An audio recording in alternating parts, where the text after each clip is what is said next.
morning. My name is David Moore. I'm the police chief for the city of Janesville, and we would like to share with you some details of the tragic event that happened yesterday with respect to a domestic violence situation, shots fired and multiple victims that were affected by this. To my immediate left is Justine Lubitz.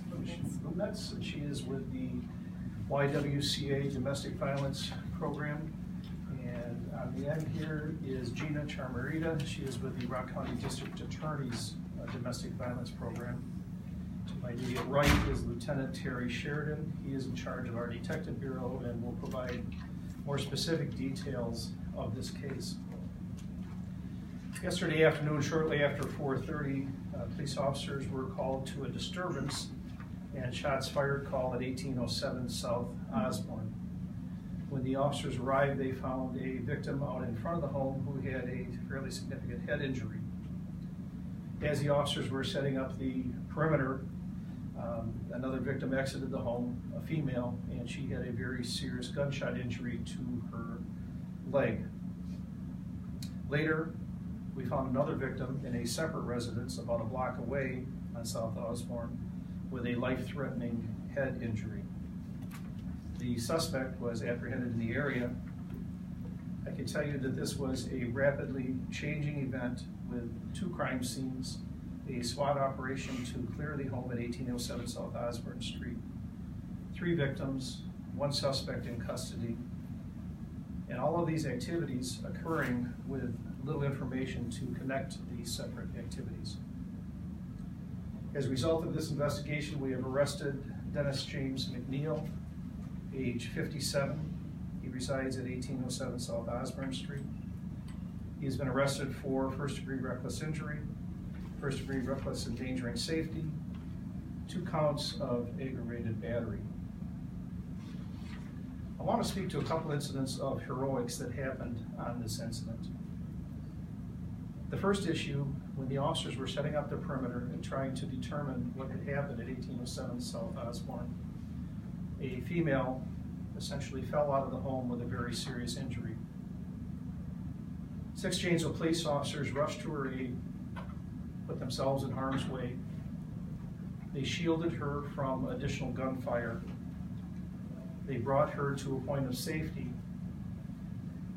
and Officer Grond applied a tourniquet which stopped the profuse bleeding from this leg injury.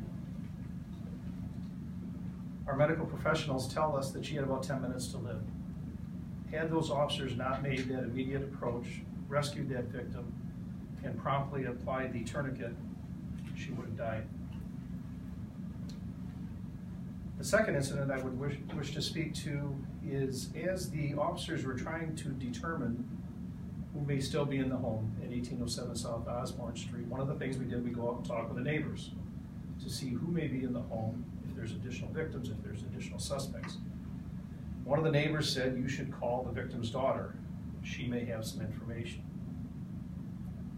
Officer Chad Woodman did some research, came up with a cell number for this daughter and called, but no one answered. Shortly thereafterwards, he received a text from this same number asking, who is this? The officer responds, and there was a dialogue, and he thought he was speaking to the victim's daughter within the home of 1807 South Osborne Street, and was trying to find out if there were additional victims, if there were additional suspects, and what the threat level was in the home. Upon questioning, he learned that he was actually not speaking to the daughter, but he was speaking to the victim's granddaughter, or texting with the victim's granddaughter. The victim's granddaughter is a child. She is developmentally disabled and unable to speak while on a phone, but she was able to text. Officer Woodman continued the texting with this child and learned that an additional victim was at 1738 South Osborne, this young child's mother. The officers went to 1738 South Osborne, made contact, and they found the victim's daughter with the granddaughter inside the home with a very serious head injury. The officers cared for the victim and the granddaughter and had Janesville paramedics transport both to the hospital. Due to Officer Woodman's investigative efforts and his sense that all was not well, he saved this woman's life. She had a very serious head injury. She's up in Madison receiving treatment. We believe that she's going to live. But again, had she not been rescued promptly, she would have died on that home on South Osborne Street. In a few moments, Lieutenant Sheridan will tell you what we believe this incident to be a domestic violence crime. A review of this matter shows that we had no calls for service or no indications of domestic violence occurring in this home. But rarely do domestic violence incidents start out this violent. Typically, there are many indications of pending violence, but victims and witnesses need to report it, and they need to reach out. When we have incidents like this, we need as a community to pause and consider the importance of asking for assistance on matters of domestic violence. I can tell you at the Janesville Police Department that is a cornerstone of our service is domestic violence services. If you are a victim of domestic violence, please contact our highly trained domestic violence officers. We will help you. If you suspect or witness domestic violence, please call and we will investigate. We partner with the YWCA and we partner with the Rock County District Attorney's Office Domestic Violence Program. And both of these professionals stand ready to answer questions you may have on domestic violence issues. If you don't feel comfortable with any of that, please contact our Crime Stoppers program and we can offer assistance there. I'd like to offer some appreciation to the Rock County Sheriff's Department. They helped us apprehend the suspect. The Janesville Fire Department, they transported all of the victims to nearby hospitals. They stood in support for any additional victims. They stood in support for our officers and SWAT team members that were online for about 6 hours last night. I'd like to thank Mercy Health Systems and MD1, who also were on scene the entire time offering services and providing safety for our officers. The Beloit Police Department, as they offered their command post and made our operations much more efficient. And lastly, the Town of Beloit Mobile Relief Station. So with that, I'll have Lieutenant Sheridan walk you through the specifics of this case, and after that, you're free to ask any questions that you may have. Lieutenant Sheridan. Thanks, Chief. And my clicker's not working.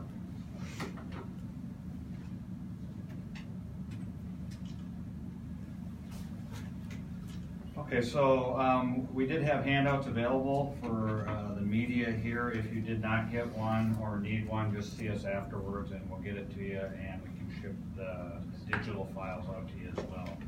But first slide here is just a map of the incident locations themselves, just so you can get orientate yourself to it. The shooting actually occurred at 1807 South Osborne. That was where the first initial crime scene was. The chief had mentioned that we located another victim with a severe head injury. That address was at 1738 South Osborne, showing up there on the map. And then the suspect was taken into custody around the area of 1751 Patton Place over here. So I will go through kind of a sequence of events here. Some of it you've already heard, and then we'll open it up for questioning. So we first received the 911 call at about 4:37 p.m. yesterday. The 911 call was placed to the Rock County 911 Center by one of the victims, Stephen Roush. He was reporting that there was a disturbance there between his sister Lori and her boyfriend, or the suspect in this incident, Dennis McNeil. He reported that Dennis was armed with a firearm and that he had heard shots fired in the house.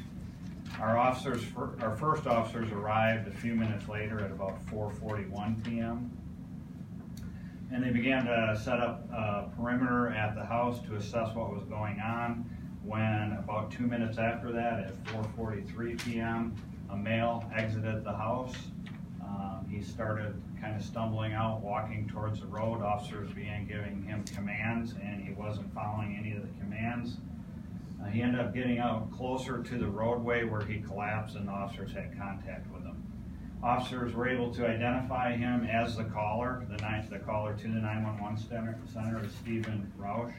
He had a significant head injury, which may have contributed to him not responding to the officers. They escorted him away to safety, got ambulance there, and he was transported up to Mercy Hospital. At about 5:05 p.m., again, the officers were on the perimeter of the house. A female victim, later identified as Lori Rausch, exited the house and collapsed in the front entranceway of the home. It was obvious to the officers on scene that she was severely injured, and not knowing where the suspect was at the time, they knew there was additional danger to her. So as the chief had mentioned, they mobilized a contact team and went up and pulled her to safety out of the area of danger, rendered first aid, and she was transported to Mercy Hospital as well. She was the victim of gunshot. She had, I don't know the exact number of gunshot wounds at this point, but she had multiple wounds to her legs, anywhere from, I would say, 1 to possibly 6 gunshots. We're still working through that. Our Janesville SWAT team was activated.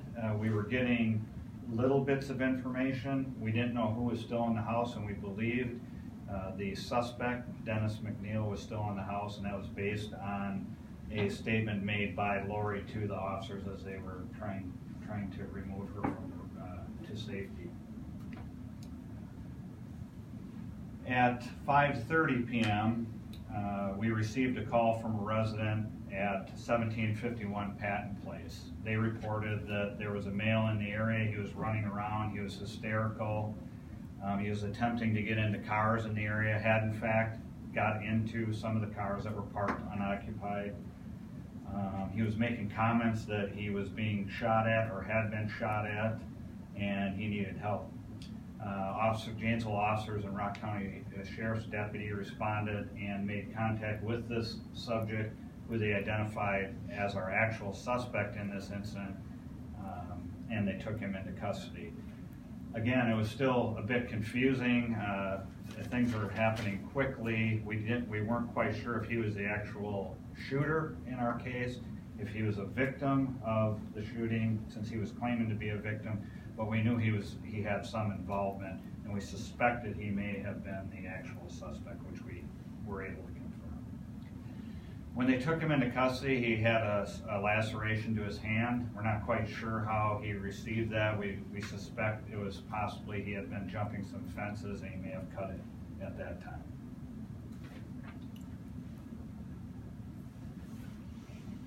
At 6:27 p.m., officers located another victim, Brenda Rausch, the daughter of Lori Rausch, at her residence at 1738 South Osborne. This was, as the chief had mentioned, with Officer Woodman, had been in communication with Brenda's daughter, and they ended up identifying where Brenda lived, and they went over there and made contact there and found she had also a very significant head injury. And according to the officers, she was on the verge of losing consciousness when they got there. They quickly got the ambulance rolling to that location. She was transported to Mercy Hospital, rushed in for medical procedures, and shortly thereafter transferred to UW Madison Hospital, where just prior to this press conference, we confirmed that she is still there. Sounds like she is still in critical condition, but expected to survive. At 8:58 p.m., our SWAT team made entry into 807 South Osborne to make sure that there was no suspects inside. They found the house was clear. We executed 2 search warrants. Our evidence officers executed 2 search warrants, one at 1807 South Osborne and the other at 1738 South Osborne, where we recovered what we believe to be evidence in these crimes. Dennis McNeil eventually last night was released, medically cleared from Mercy Hospital, and he was transported to the Rock County Sheriff's Department, where he's currently being held there on the charges mentioned earlier by the chief. We suspect that there will be additional charges forthcoming, and that is probably going to be based on the fact that the investigation is still ongoing. We still have more interviews to conduct. Last night, due to the condition of our victims and the importance of them receiving medical attention as quickly as possible, we weren't able to conduct real thorough interviews with them because their medical needs came first. So the follow-up that we'll be doing will be speaking with them, gathering more facts about just exactly what occurred at these 2 scenes, and we anticipate additional charges coming up along the way. So with that, we will open it up for any questions that you have. Lieutenant, the victims with the head wounds, do you believe they were battered with the butt of a weapon, a baseball bat? What can you tell us about how they sustained these injuries? So based on what we know so far, at the 1807 South Osborne address, it appears that our suspect, Dennis McNeil, shot Lori Roush, like I said, at least 1 to several times. We're still trying to confirm. And then after doing that, he went in and with the butt of a shotgun struck Stephen in the head at least once, maybe multiple times, causing some significant injury to him. It looks like after that occurred, the suspect most likely fled the house. He went down to 1738 South Osborne, where he most likely then assaulted Brenda in her house, and we believe he used what we is being identified at this point as like a cast iron candle holder that he used to strike her in the head. What precipitated this? Well, we're trying to get down to the bottom of this. What we do know, it has been reported to us so far, is there was an argument between Dennis and Lori, some type of a domestic disturbance between the 2 of them. It probably had been going on for a little bit. We're still trying to figure out exactly what that argument was about. We also have some information that there could be, Dennis may have been using some drugs. We're trying to confirm that at this point. So the combination of his physical state combined with the domestic violence seems to be the cause here. Did you recover the gun or guns? So we did recover what we believe was a gun used to shoot Lori at the house. It's a .22 revolver pistol. And then we also recovered at the house the shotgun that we believe was used to strike Stephen and cause injury to him. Was the victim, Lori Roush, was she fleeing him, and that's why she was shot in the legs, or was this done by him to cause her as much pain as he could and keep her alive? Do you have a sense of that? Yeah, I don't have the answer to that right now. I'm not sure. He is a convicted felon, so he shouldn't have had any guns to begin with. That is correct. He is not allowed or not legally allowed to possess any guns. That's something also we're checking into as far as the residents at the house. At this point, it appears that Stephen Roush, he is not a convicted felon. He is allowed to have guns, but it's something we're checking into. But you're correct. He should not have been possessing any firearms. Lieutenant, do you believe the suspect, even when he went to the other location on South Osborne, could he see everything that was happening, and was he still armed? Do you know? armed with a firearm? I don't know that. I don't think he was, since we recovered the weapons that we believe were used that were left inside the house. I don't think he was armed with a firearm when he left. As far as with respect to could he see what was going on down the street? Possibly. I mean, he certainly could see that police were responding to the area, that's for sure. The young lady or girl who texted with Officer Woodman, was it? How old was she? 15? Yes. She's 15 years old. And again, that was really her only means of communication. Chief Moore was saying that she would not have been able to make a call had your personnel not reached out with a text. It appeared she was not comfortable answering the phone, and more than likely, based on what we know, there probably would have been a hard time for us even understanding, you know, even if she did answer the phone, to understand exactly what, you know, was trying to be communicated, which is probably why she started texting back, and that worked out good. Did he, I want to clarify, he sent a text or he left a voicemail, or how did the first? Well, he made several calls to the number attempting to get a hold of Brenda. Without any success. So he continued to try to call, and at some point he received a text back saying, "Who is this?" From that number. They were inquiring, "Who is this and why are you calling?" And that's what started the text conversation. Why did nobody at 1738 call the police and say, or the 911 and say, "We've got, you know, my mom's injured here"? Or... Well, I suspect two things. One is we're talking about a developmentally delayed 15-year-old that may not have thought to do that. Secondly, the victim, Brenda, as mentioned earlier, had such a significant head injury. I think that impacted her ability to think straight, to be honest with you. I can tell you that when the officers made contact with her, she said she was okay, and she said she didn't need an ambulance, which clearly she didn't even recognize her own, you know, severity of her condition. So, between the trauma that to her head, you know, and the cognitive ability, I guess, of the child at the home, that's probably played a role in why they didn't call us. I want to clarify the timeline. So, do you think that the suspect, McNeil, went from his home and the 1800 block of Osborne directly to the 1700 block, or do you think he, like, before the officers even got there, I guess is what I'm asking. At what point do you think he did injure? I suspect right now that, yes, he committed the crime at 1807. He shot her and hit Stephen in the head, and then more than likely left, went down to the other house, and then assaulted Brenda. Okay, so that's my theory. So maybe people weren't on scene yet at that time. I don't think officers. I don't believe officers had gotten there prior to that assault.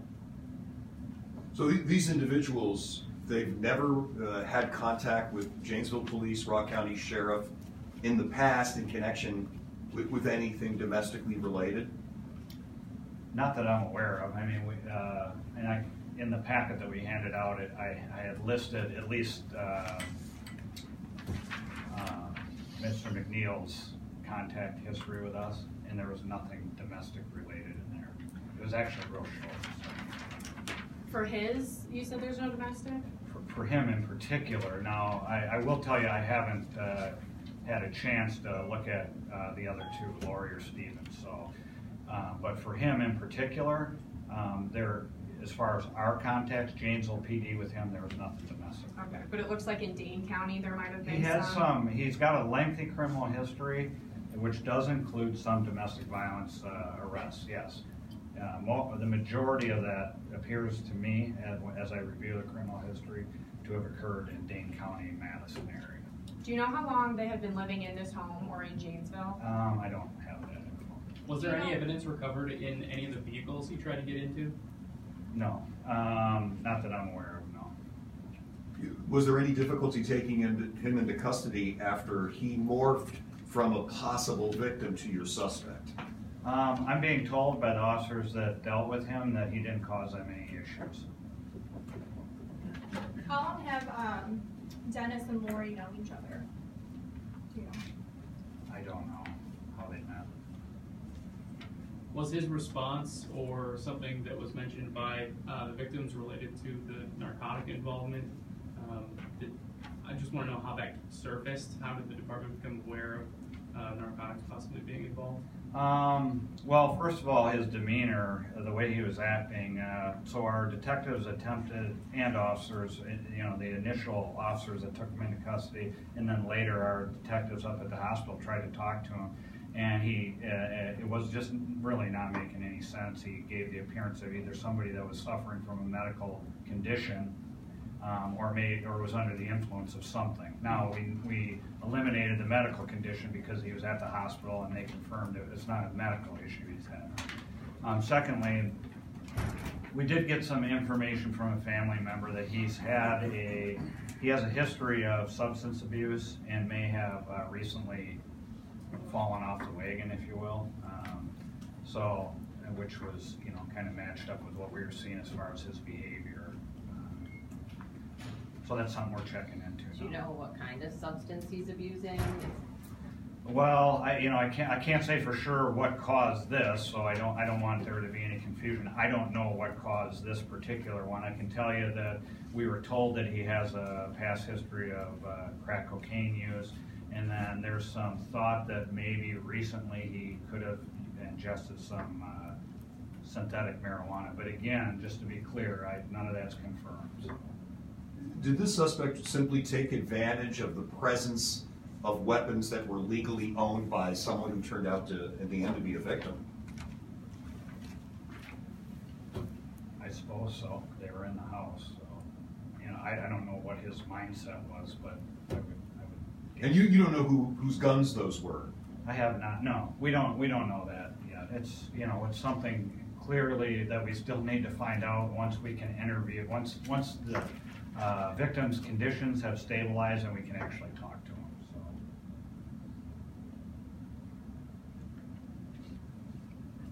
So. All right. Okay, we all good? Just want to share with you, I know we didn't have answers to a few questions, and I hope you will appreciate that we offer these press conferences early in the investigation so we can share with you as much information as we have. Some of those answers will come as we continue on with the investigation, but we just like to share with you as much as we have as early as we can. Thank you, everybody.